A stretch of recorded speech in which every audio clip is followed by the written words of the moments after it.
ಇವತ್ತು ಬ್ಯಾಂಕ್ ಅಲ್ಲಿ ಅಮೌಂಟ್ ಎತ್ಕೊಂಡು ಹೊಸ ಫೋನ್ ತರಕ್ ಹೋಗ್ತಾ ಇದೀವಿ. ಎಲ್ಲ ಈ ಕನ್ನಡ ತಾಯಿ ಮಕ್ಕಳಿಗೆ ಕನ್ನಡಿಗ ಮಾಡ್ತಿರೋ ನಮಸ್ಕಾರಗಳು. ನಮಸ್ಕಾರ. ಹಂಗೆ ಬಾಳ ದಿವಸ ಆಗಿತ್ತು ಗಾಡಿಗೆ ಪೆಟ್ರೋಲ್ ಹಾಕಿದ್ದಿಲ್ಲ, ಇವತ್ತು ಹಾಕ್ತಾ ಇದೀವಿ ಪೆಟ್ರೋಲ್. ಈ ತರ ರೆಡಿ ಆಗಿ ಹಂಗೆ ಇವ್ರ ಜೊತೆ ಊರಲ್ಲಿ ಒಂದ್ ರೌಂಡ್ ಹಾಕೊಂಡು ಈಗ ನಾವ್ಯಾವ ಬೈಕ್ ಹತ್ಕೊಂಡು ಎಲ್ಲಿಗಪ್ಪ ಹೋಗ್ತಾ ಇದೀವಿ ಅಂದ್ರೆ ನಮ್ಮ ಅಶೋಕನ ನಾಡು ಮಸ್ಕಿಗೆ. ನಾವ್ಯಾವಾಗ ಹಾಸ್ಪಿಟ್ಲಿಗೆ ಬಂದು ಮೆಡಿಸಿನ್ ಎಲ್ಲ ತಗೊಂಡು ಹೋಗ್ತಾ ಇದೀನಿ. ಇವಾಗ ಇದನ್ನೆಲ್ಲ ಮುಗಿಸ್ಕೊಂಡು ನಾವ್ಯಾವಾಗ ಬಂದಿದೀವಿ ಕೆನರಾ ಬ್ಯಾಂಕಿಗೆ ಬಂದು ಅಮೌಂಟ್ ಎಲ್ಲ ಎತ್ಕೊಂಡು ಬಂದ್ವಿ. ಫೋನ್ ತಗೊಂತೀನಿ ಅಂತ ನಮ್ಮ ಅವ್ನ್ ಕೇಳಿದೆ, ಏನ್ ಹೇಳಿದ್ರು ಅಂತ ನೋಡಿ.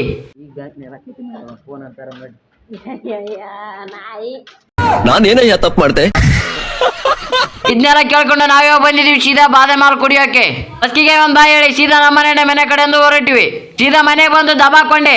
ಆಯ್ತು, ಆಮೇಲೆ ಇವಾಗನೇ ಎದ್ಬಿಟ್ಟು ಮುಖ ಎಲ್ಲ ತೊಳ್ಕೊಂಡು ನಾವ್ಯಾವ ಬೈಕ್ ಹತ್ಕೊಂಡು ಎಲ್ಲಿಗಪ್ಪ ಹೋಗ್ತಾ ಇರೋದಂದ್ರೆ ನಮ್ಮ ಅಶೋಕನ ನಾಡು ಮಸ್ಕಿಗೆ. ನಾವು ಮಸ್ಕಿಗೆ ಯಾಕಪ್ಪ ಹೋಗ್ತಾ ಇರೋದಂದ್ರೆ ಇವ್ರು ಬೆಂಗಳೂರಿಗೆ ಹೋಗ್ತಾರೆ, ಅದಕ್ಕೆ ಬಿಟ್ ಬರಕ್ ಹೋಗ್ತಾ ಇದೀನಿ. ಅವ್ರನ್ನ ಮಸ್ಕಿಯಲ್ಲಿ ಬಿಟ್ಬಿಟ್ಟು ಮಸ್ಕಿಗೆ ಒಂದ್ ಬಾಯಿ ಹೇಳಿ ಸೀದಾ ನಮ್ಮ ಮನೆ ಕಡೆಯಿಂದ ಹೊರಟೆ. ಇವ್ರ ಹತ್ರ ಸ್ವಲ್ಪ ಹೊತ್ತು ಮಾತಾಡ್ಕೊಂಡು ಮತ್ತೆ ನಾನು ನಮ್ಮ ಅವ್ನ ಫೋನ್ ತರಮ್ಮ ಅಂತ ಕೇಳಿದೆ. ನಿಮ್ಮನ್ನ ತಡೆದಿರುವವರು ಯಾರು? ಇದಷ್ಟು ಫೋನ್ ಬರ್ತಾನ? 40 ರೂಪಾಯಿ ಫೋನ್ ಬರ್ತಾ? ದೇವ್ರು ನಿಂಗೆ ಒಳ್ಳೇದ್ ಮಾಡ್ತದ. ನಾನು ವಿಡಿಯೋ ಮಾಡೋದು ನಮ್ಮ ಕೊನೆಗೂ ಗೊತ್ತಾಗ್ಬಿಡ್ತು ನೋಡಿ. ವಿಡಿಯೋ ಇಲ್ಲಿಗೆ ಮುಗಿಸ್ತಾ ಇದೀನಿ. ಇಷ್ಟ ಆದ್ರೆ ಲೈಕ್ ಮಾಡಿ, ತುಂಬಾ ಇಷ್ಟ ಆದ್ರೆ ಒಂದೇ ಒಂದು ಫಾಲೋ ಮಾಡಿ. ಸಿಗುವ ಮುಂದಿನ ವಿಡಿಯೋದಲ್ಲಿ.